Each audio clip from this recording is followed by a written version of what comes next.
Okay, so indeed I'll talk about list coloring, and that's part of graph coloring, which is probably the most popular subject of graph theory and of combinatorics, with a rich history and some real-life motivation.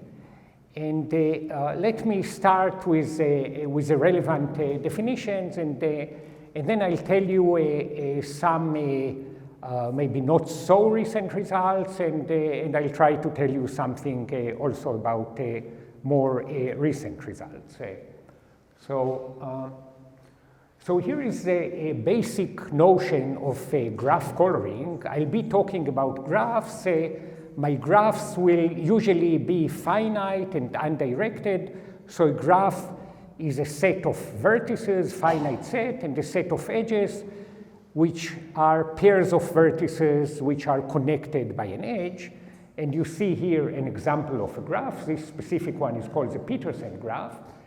And the basic notion of graph coloring is what is called the chromatic number, chi of G, of a graph G.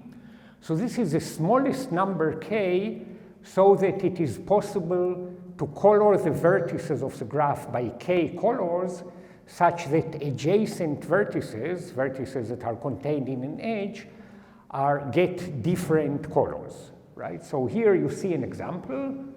This is a graph, and you see a coloring of the vertices by 3 colors, right?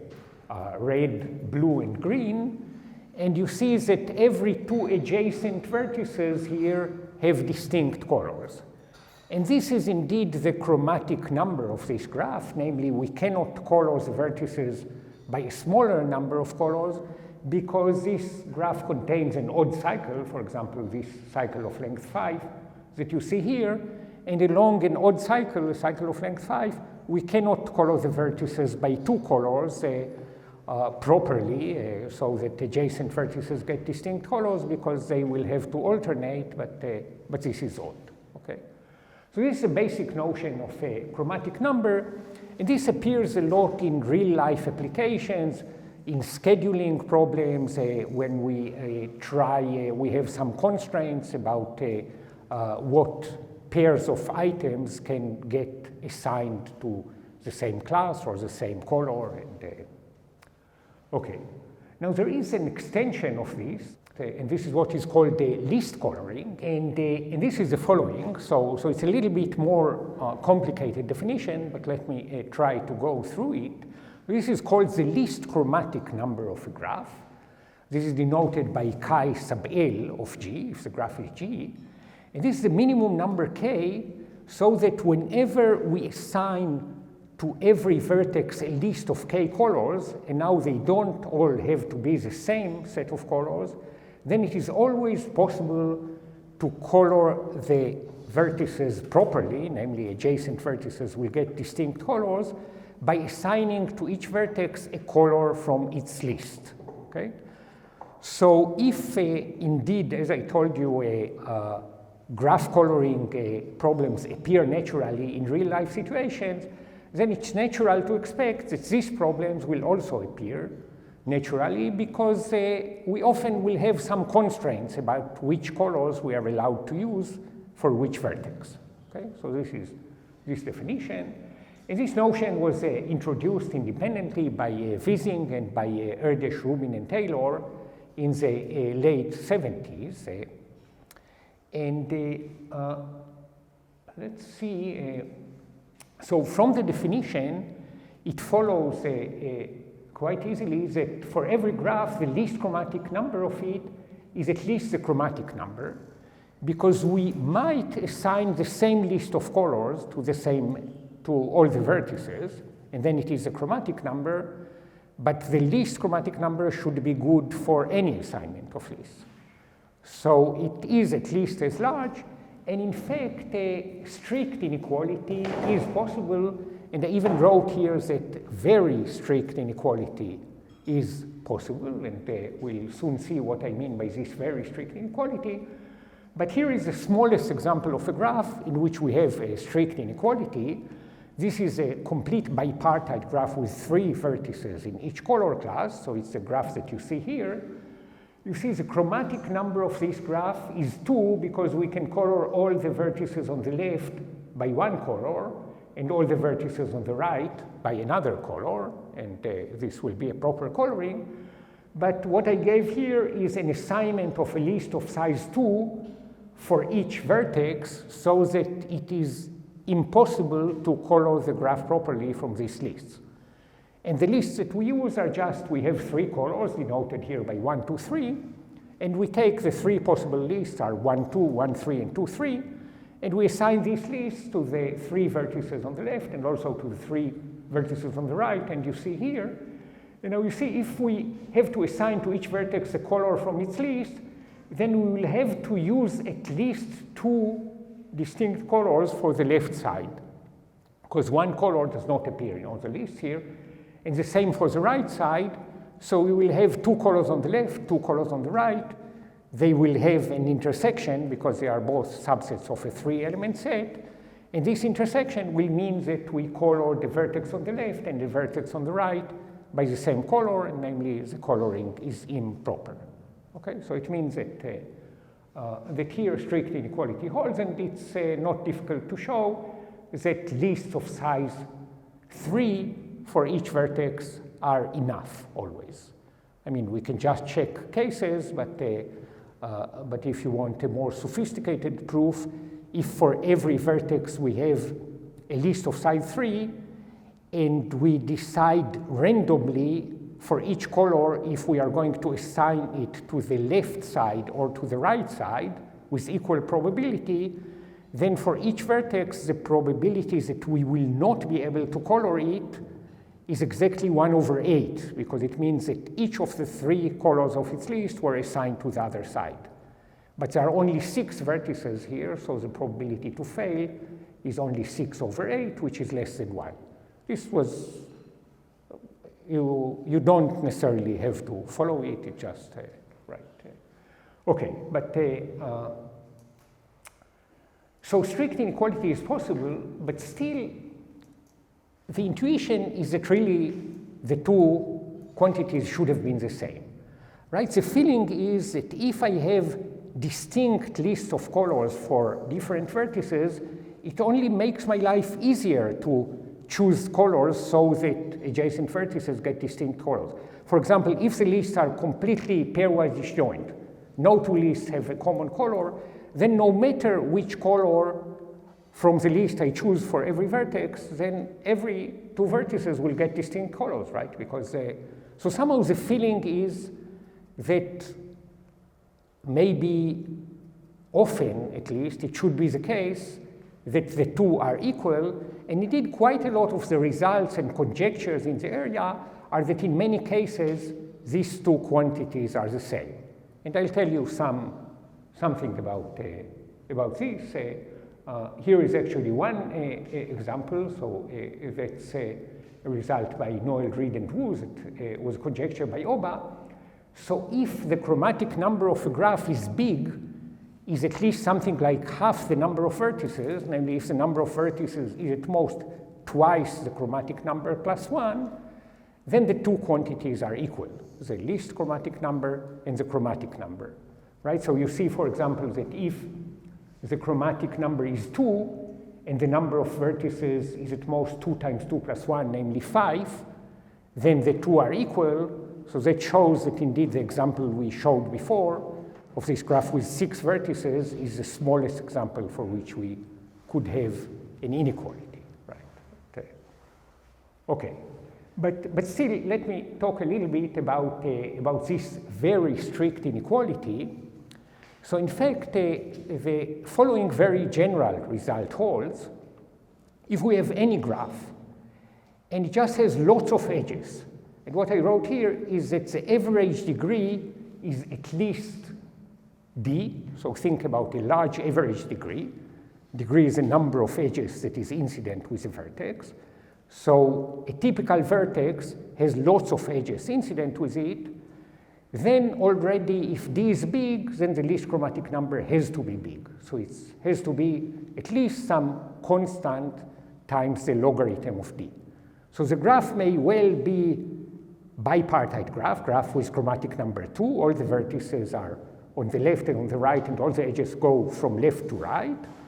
But just the degrees are big. As soon as the average degree is big, then we know that the least chromatic number is big. Namely, it is possible to assign to every vertex a list which is large, and still we will not be able to color from the list properly. Okay? And if we care about the quantitative estimate, so the constant here was later improved by Saxton and Thomason using some technique that is called the graph containers technique, is new to them, and was also developed independently by Balog, Morris, and Samotti, and it's a recent technique that is useful in extremal graph theory. It has lots of applications, and this enables one to see that if the average degree, to show that if the average degree is d, then the least chromatic number has to be at least roughly 1 times log base 2 of d. So up to some small error term, and this is tight. It's not difficult to give examples where this is really the correct behavior. Okay? So indeed, in general, there is a very big difference, or there could be a very big difference between chromatic number and least chromatic number. And this definition of least chromatic number can naturally be extended to hypergraphs. So what are hypergraphs? Hypergraphs are generalizations of graphs. We have a set of vertices, V, and we have just a collection of subsets of the set of vertices. These are called edges or hyperedges. Okay? This is a hypergraph. So a hypergraph in which every edge contains exactly 2 elements is a graph, but in general it is a hypergraph. And again, we define the least chromatic number of a hypergraph as the smallest integer k, so that for every assignment of a list L sub v of k colors for every vertex of the hypergraph, we can assign to each vertex a color from its list so that no edge is monochromatic. There is no edge that gets the same, all its vertices gets the same colors. So this is a least chromatic number of a hypergraph. And here the connection between degrees, the number of edges incident with a vertex, and least chromatic number is not as simple as in the graph case. Namely, there are some R-uniform hypergraphs, namely hypergraphs in which every edge contains R vertices, where R now could be 3, 4, or 5, something bigger than 2. And the degrees can be arbitrarily large as we want, and still the least chromatic number may be 2, which is essentially as small as it may be if we have edges, right? Because we don't. However, in some special case, still a similar result that holds for graphs, holds for hypergraphs as well. Namely, if the hypergraph is what is called simple. So what is a simple hypergraph? This is a hypergraph in which no 2 edges contain more than 1 common vertex. Right? The intersection of every 2 edges is either empty or of size 1. And if we have such a simple hypergraph, then it is possible to show that if the average degree is big, then the least chromatic number is also big. Okay? So it grows. And again, one can say something about the quantitative estimates. Here it's not exactly tight, but well, let's not worry about this. So let me tell you about some application of this, so a very simple application, but that may be interesting. And this is something that is called the Euclidean Ramsey Theory. So it tells, so it's the following statement that can be proved. You give me some finite set of points in the plane. Okay, so this is a finite set of points, a subset S. And you give me a possibly large integer k. Okay? Then I'm saying that it's possible to assign to every point of the plane a list of size k, so a very big list of colors, so that no matter how you color the points of the plane from the list, you assign to every point a color from its list, then you'll always find an isometric copy of S so that all the points in it have the same color, right? So if S is something that looks like this set of points, and then I give every point in the plane a billion colors, I can do it in such a way that no matter how you choose for each point a color from its list, you will always find some isometric, so a copy of these 5 points in this case, but this will hold for every finite set, so that all the points get the same color. Okay? And yeah, incidentally, if there are any questions in the middle or comments or something, don't hesitate to stop me or to scream, and I'll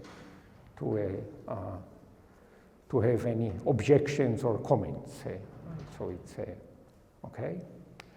So this is a statement about what is called the Euclidean Ramsey Theory, and it follows from the result I mentioned about list coloring of simple hypergraphs by something that is pretty simple. I'll not show it, it's some geometric construction. And the claim is that for every integer d, and for every such finite set of points S in the plane, there is some d regular hypergraph. Okay, so I can put here on the plane, can choose some points, actually finitely many points, and edges, and the edges will be collections of points, and each edge will be an isometric copy of S, and the hypergraph will be simple. Each two copies will share at most one vertex, and every vertex will be contained in exactly d of these copies.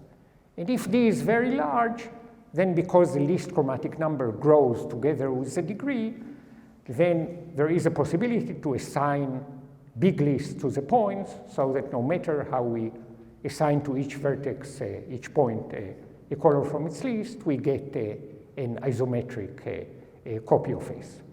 Now this is very different from a usual chromatic number, and this is related to some old problem of Hadwiger and Nelson that let me tell you about that. And I think it's an interesting problem that is still open. So consider the following infinite graph. So the vertices are all the points in the plane, and two are adjacent by an edge, if and only if the distance, the usual Euclidean distance between them is exactly 1. Okay? And we ask, what is the chromatic number of this graph? Okay? So even if you don't care about graphs and about chromatic numbers, this is a problem that is simple to understand the statement, or the statement of the problem. How many colors we need to color all the points in the plane so that no 2 points of distance 1 get the same color. Okay? Now this is an innocent looking problem if you haven't seen it before. It was raised sometime in the 40s, and it's not known what is this minimum. It is between 7 and 5. And the 7 is a simple construction, a periodic construction using the hexagonal tiling of the plane that you see here.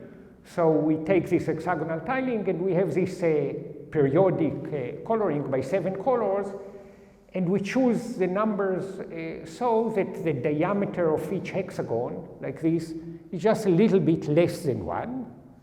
And if it is a little bit less than 1, you can see that the distance between any 2 hexagons that get the same color, let's say we look at these 2 green ones, is somewhat bigger than 1. You see that it's bigger than this diameter. So indeed, here there are no 2 points that get the same color that are of distance 1 exactly. And on the other hand, for quite some time it was known that we need at least 4 colors. And pretty recently, it had been proved by Aubrey de Grey. This is a computer-assisted proof, and I should say also that this guy is a biologist, but still he proved this thing, and he showed that there are some constructions that need at least 5 colors. Okay?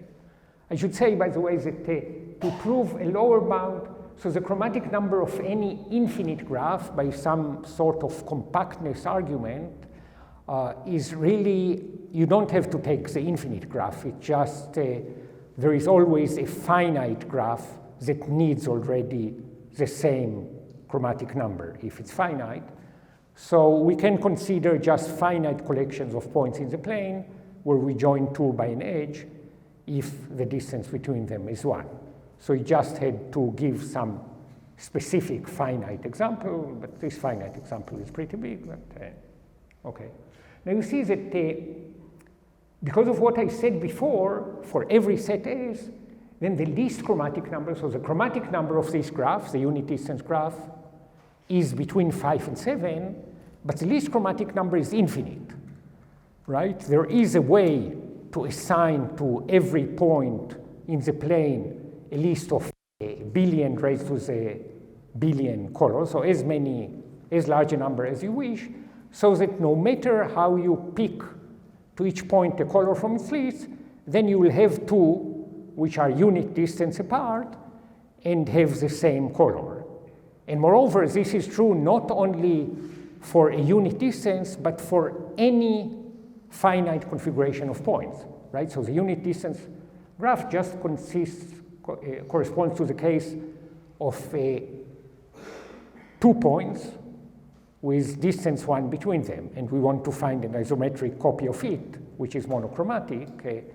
But in fact, even if we have much more complicated finite subset of the planes, then we still need the least chromatic number is as large as we want.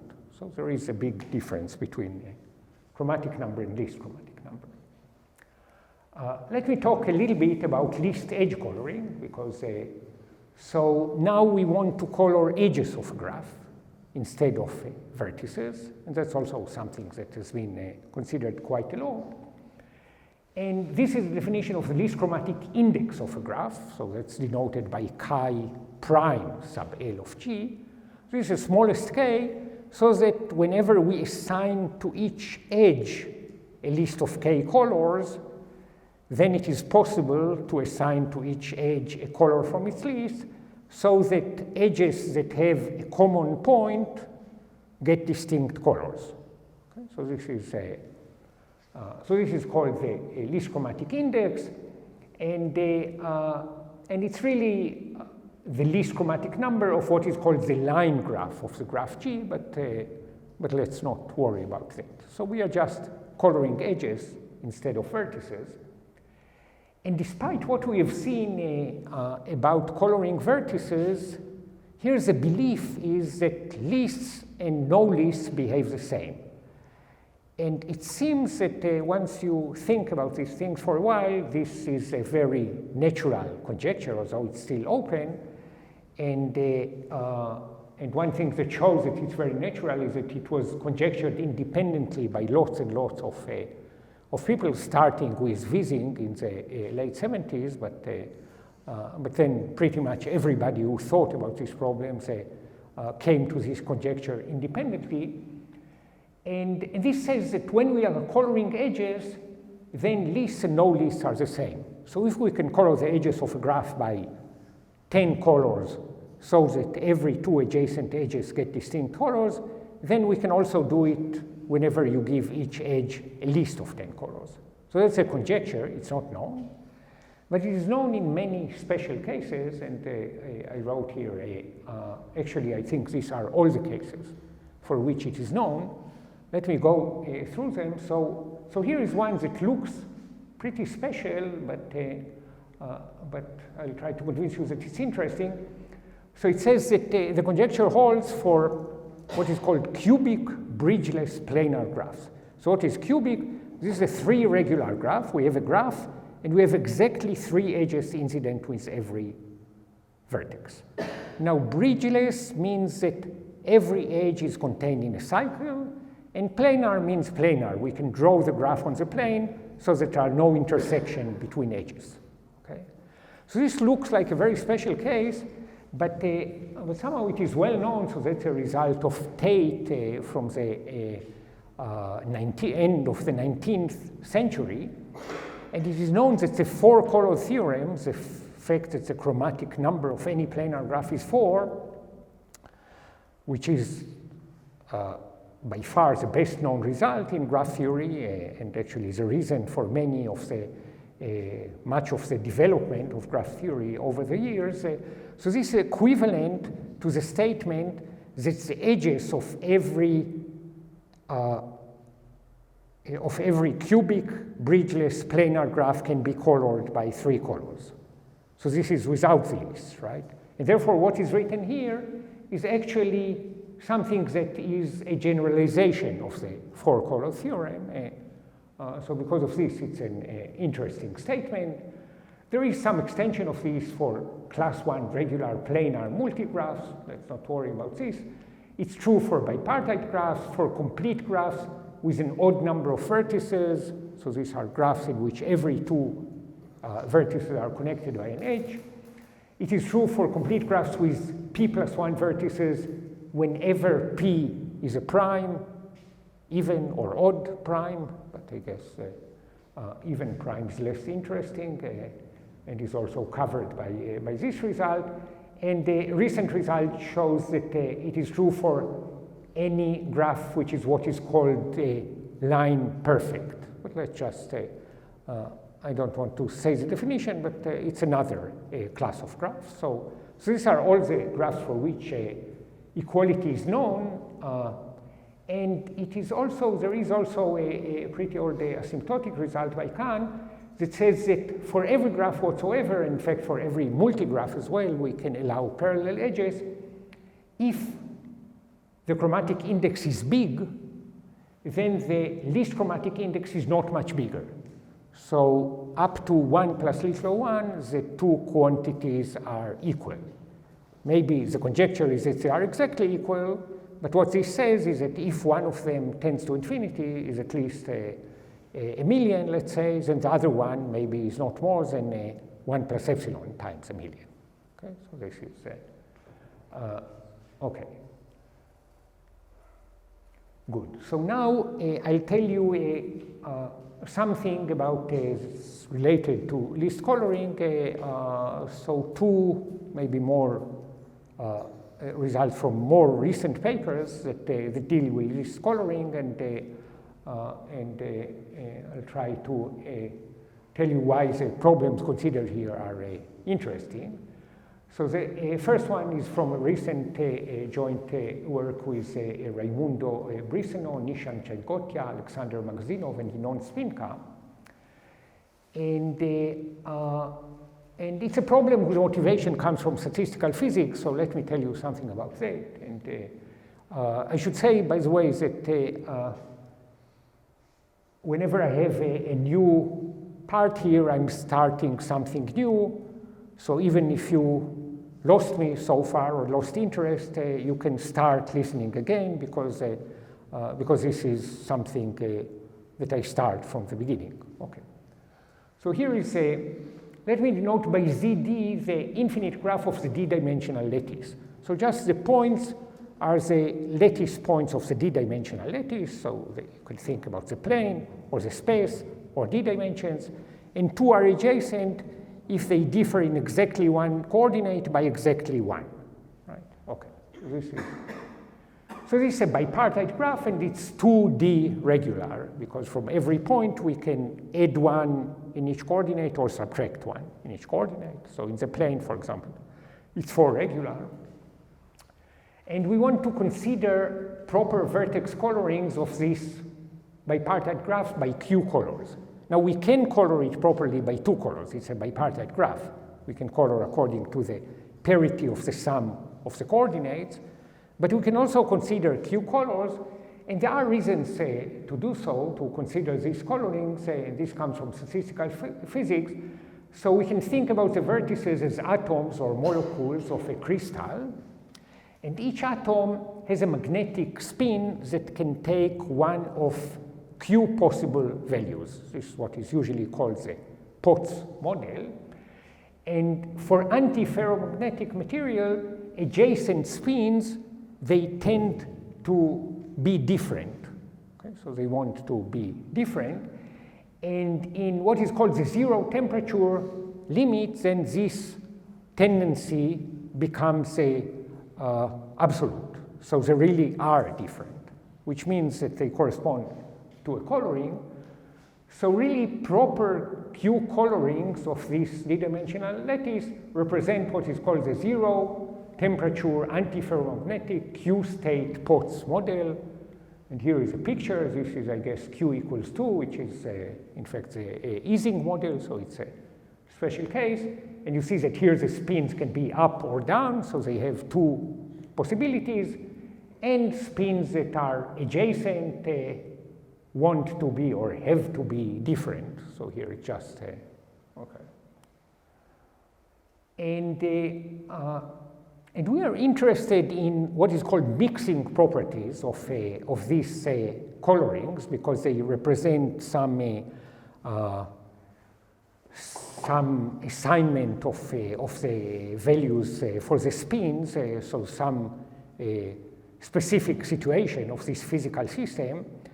And in particular, we want to understand what is called long-range correlations. So if I know something about the coloring here, or the direction of the spins here, do I know something about the typical coloring of the spins there, where here and there are pretty far places? So the following is a natural question that people are interested in. Suppose that we have F1 and F2 are two proper vertex colorings of this infinite graph, ZD, by Q colors. And suppose we have two sets, A and B, of vertices that can be finite or infinite. So there are two sets of vertices, and the only assumption is that they are far from each other. So A maybe is somewhere there, and B is somewhere here. And now I just want to ask myself if there is some proper coloring that is equal to F1 on A and is equal to F2 on B. So this is the question. Can we ensure that there is a proper vertex coloring of ZD which agrees with F1 on A and agrees with F2 on B? Okay? So like every good question, the answer here is yes and no. So this is one of the results in this paper. Namely, it is yes if Q, the number of colors, is at least D plus 2, the dimension plus 2. And it is no, in general, if Q is at most D plus 1. So some sanity check is a trivial case where D is 1. If D is 1, then the lattice is just the integers, the one-dimensional integer lattice. And we have two colors, right? So if we have two colors, the only proper coloring is just the coloring according to the parity, right? It has to be red, blue, red, blue, red, blue, red, blue. So even if I have two sets, let's say 2 points that are very far from each other, then if I color them red and blue not according to the correct parity, then there will not be some coloring with two colors that agrees with both of them. But if we have 3 colors, it's easy to see that if the distance is far, then we can kind of fix things and have something, because it's one-dimensional, so we can see how to do it. And the claim is that this extends to higher dimension. They want to tell you something about this. So let's see the easy direction. Here it is for the 2-dimensional case. So I want to show you that if we use 3 colors, then it's not always the case that whenever I have 2 proper colorings, then if A and B are far from each other, then there is a coloring that is equal to A here and is equal to the first coloring on A and is equal to the second coloring on B. So look at the following coloring. So you should think here. So here the vertices are represented by the squares, and the squares of the grid, and 2 are adjacent if they have a common edge, common one-dimensional side. Okay. So here is a proper coloring. It's a periodic proper coloring, and you should view this as a coloring of all the half plane above the line y equals minus x, I guess. Okay, so all this is colored here. And you see, the property of this coloring is that it has a unique extension. Because if I want to color this vertex here, this square here, it has a red neighbor and it has a yellow neighbor, so I must color it blue or purple. Yeah, maybe this is purple. So I must color it purple. And yeah, I think on my screen it looks blue, but let me call it purple. And this one has a yellow neighbor and a purple neighbor, so it must be red, and so on. So you see that there is a unique extension. Okay? And now, so this is a set A. We can have a mirror image of it as a set B, and we can put it as far as we wish, and it will also have a unique extension. And if we shift them in such a way that the two extensions do not agree with each other, then there will not be a coloring that agrees with both of them. Okay, so that's the easy side. And I want to say something about the more interesting side, namely how we prove that if we have D plus 2 colors, then if the two sets are far from each other, then we can always have a coloring that agrees with F1 on one set and with F2 on the other. All right. So first I claim, and this is simple, that it suffices to show that for any proper coloring of part of the boundary of a large box, so we would have a d-dimensional box, n by n by n by n box, and we color the boundary property, the boundary or some part of the boundary, then the claim is that it suffices to show that I can extend this coloring of the boundary to a proper coloring by Q colors of the interior of the box. Why this is sufficient? Because it's written here, because we can partition the whole grid, the infinite grid, into boxes as above, so we just partition it into boxes. And then we color all the boxes that intersect A according to F1, and all the boxes that intersect B according to F2. And no box intersects both A and B because A and B are far from each other. Okay, so this indeed is possible. And now we just have to color the remaining boxes one by one. For each box, when I come to color it, then some part of the boundary of it is colored already, and then I extend it to the interior, and I can keep doing it. Well, there are infinitely many, so I have to use Koenig's lemma or some compactness, but basically we go box by box, and this will be okay. So the main thing to prove is that, that if we have this proper vertex coloring of any part of the boundary of the box by Q colors, and Q is at least D plus 2, then we can extend it to a proper Q coloring of the interior of the box. So the thing to observe is that this is a statement about least coloring, right? Because what I can do is that I can assign to every point in the interior of the box a list consisting of all the Q colors besides the ones that are colors of already colored vertices in the boundaries that are neighbors of this box. So now not all the lists will be of the same size, but still it's a list coloring. For every vertex I have some list of legal colors, and I have to show that I can color it from this list. Okay? And then we observe that the size of each list is at least D plus 2 minus the number of neighbors of this point in the boundary of the box, right? Because this is the number of colors that it may lose. So we have to prove something about some statement about least coloring of this graph. And then we can use the following lemma. So this was originally proved using what we call the polynomial method, so something that is proved by looking at some coefficient of some polynomial that is associated with the graph. And the following can be shown. So if we have any directed graph which contains no odd directed cycle, actually it's something slightly more general than this, but if it contains no odd directed cycle, and then we assign to each vertex a list whose size is the out degree of this vertex plus 1, the number of edges going out of this vertex plus 1, then always we can color the graph properly using this list.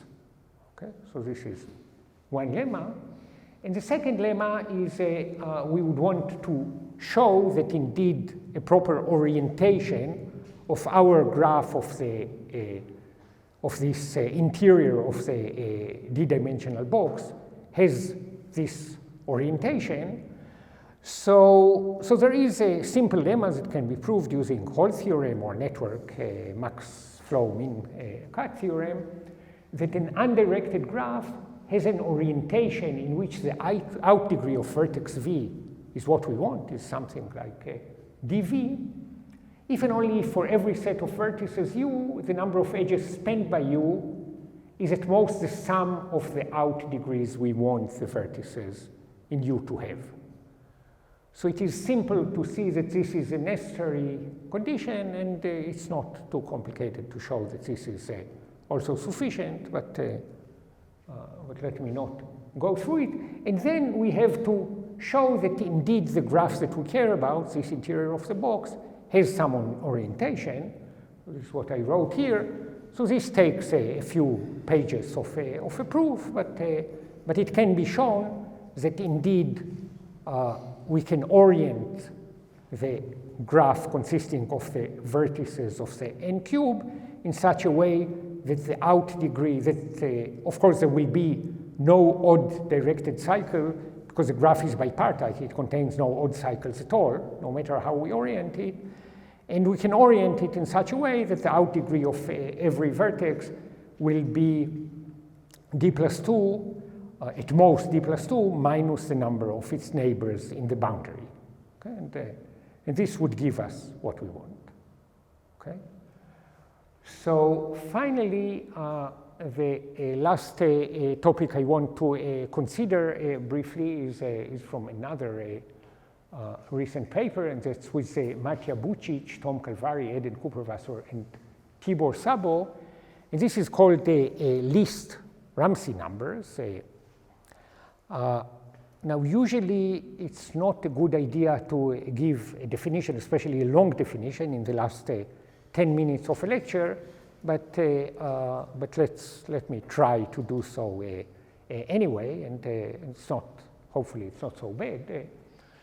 So we have a graph G, and we have an integer k, then the usual definition of the multicolor Ramsey number RGK, this is the smallest number n, so that in every coloring of the edges of the complete graph on n vertices by k colors, there is a monochromatic copy of G, a copy of G in which all the edges get distinct colors. Okay, so this is the usual definition of a Ramsey number. And here comes a least version of this, which is somewhat harder to digest, but it's basically the least number of the same thing. I'll explain, but let me go through it. So this is denoted by R sub L of gk. This is smallest n, so that there exists some assignment of a list of k colors for every edge of the complete graph of size n, so that no matter how we assign to each edge a color from its list, we get a monochromatic copy of G. So you don't have to exactly remember it, but let me just say, I wrote it here, that Ramsey numbers really just deal with the usual chromatic number of a hypergraph, whose vertices are the edges of the complete graph, and whose edges or hyperedges are collections of edges that form a copy of G.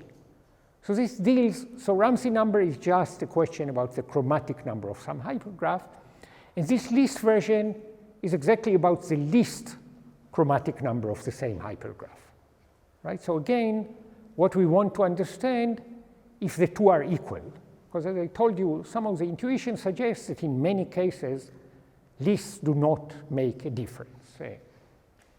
So again, by definition here, once digested, and I realize that maybe it takes some time, but you can believe me, so this is simple. So by the definition, for every graph G and every K, the least Ramsey number of G with K is at most the Ramsey number, G with K, okay? And we want to understand if equality holds. This question has been asked, and I said before that every good question, the answer is yes and no. Here, actually, the answer is yes, no, and maybe. So let me try to tell you what I mean by that. So here are some of the results in that paper with Bucic, Calvari, Cooper-Wasser, and Szabo. So sometimes equality holds, we know. And this is, for example, the case of stars. The Ramsey number of stars is pretty easy to understand. And because of this, and using some known results about least chromatic number and about decomposition, but I'm not talking about proofs now, it can be shown that for every k and every r except possibly finitely many values of r for each odd k, okay, so actually even here some cases are complicated, but at least for stars, in most cases, the least Ramsey number is equal to the Ramsey number. Okay, so this can be shown. Here is another case where equality may hold, but this is unlikely. So this is a case of triangles. So if you look, so one thing that can be proved using this container method, say, is that the least Ramsey number of a triangle with respect to list of size k is at most something like 4 to the k. Let me just say what this means, because of course by now I don't assume that we remember the definition. It means that if we take a complete graph on about 4 to the k vertices, there is a way to assign for every edge a list of size k, so that whenever we choose a color from the list assigned to every edge for this edge, we get a monochromatic triangle. A triangle with 3 edges have the same color. Okay? So this can be proved. Now, we don't know what is the usual Ramsey number of a triangle with respect to k colors. In fact, that's an old problem of Erdős, which is equivalent to some problem in what is called zero error information theory, to a problem about, so I'm just saying the buzzwords for those who heard them. So it is equivalent to the problem if the maximum possible Shannon capacity of a graph with independence number 2 is finite. So this is to decide if the Ramsey number of a triangle with respect to k colors is at most exponential in k or bigger than that. The best known upper bound is something like k factorial, and the best known lower bound is something like 3.2 almost to the k. And you see that if we would know that these two things are equal, then it would settle this problem of Erdős. It would say that this is so Erdős actually offered $100 for deciding the value of this c if it exists. And no, sorry. He offered $100 for deciding if there is a finite value of c or not. And he offered $250 for computing the value of c. And then you wonder that if you prove that it's infinite, if you get 100 or 250 or 350, because it's the sum of them. I'm not sure, it's not specified, but this looks like a very difficult problem, and maybe suggests that these two things are not equal. But anyway, okay. So this was the maybe. We saw the yes and the maybe, and here is one example of the no, the simplest example. So suppose the graph that we have is just a matching of size 2, 2 edges that look like this. There it can be shown using some probabilistic arguments that the least Ramsey number is something like k over log k up to a constant, whereas the Ramsey number, it is known here exactly, it's actually a special case of the chromatic number of the Kneser graph. Anyway, it is exactly k plus 3.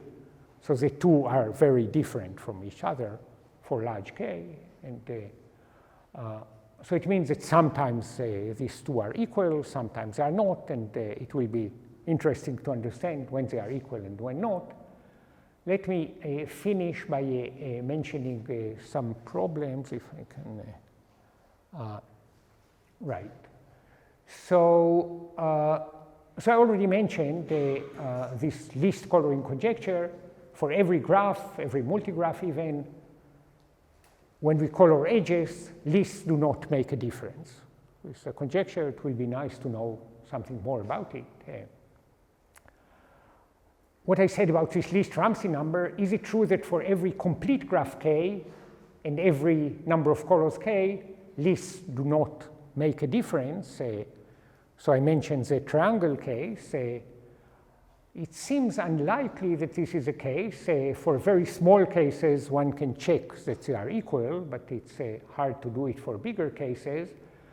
Let me say that this is very false for hypergraphs. You can ask the same question for hypergraphs.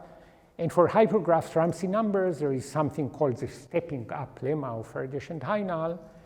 And this can be used to show that two things are very, very far from each other. The least chromatic number is much smaller than the Ramsey number, which grows in the Ackermann hierarchy, so it's much more than exponential. And here's another question about which we thought, is it true that the least chromatic number of any bipartite graph with maximum degree is only constant log d? So this is true for any random graph with every range of the parameters, but we don't know if it's true in general. And finally, I want to mention some algorithmic problems that is interesting. So I told you that it is true that for any cubic bridgeless planar graph with a list of 3 colors assigned for every edge, there is always a proper coloring assigning to every edge a color from its list. But and as I told you, this is something more general than the 4-color theorem.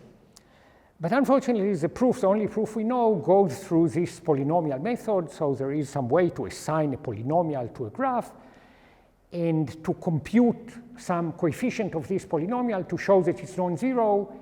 And if this coefficient is non-zero, then this result follows.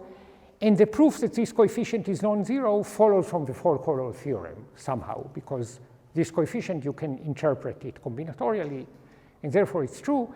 But it doesn't provide any efficient algorithm for finding coloring. Now, I should say that the 4-color theorem, although the proof of it is complicated and computer-assisted, then it does give an efficient algorithm. So given just a bridgeless cubic planar graph, there is an efficient quadratic time algorithm to color the edges by 3 colors so that adjacent edges get distinct colors.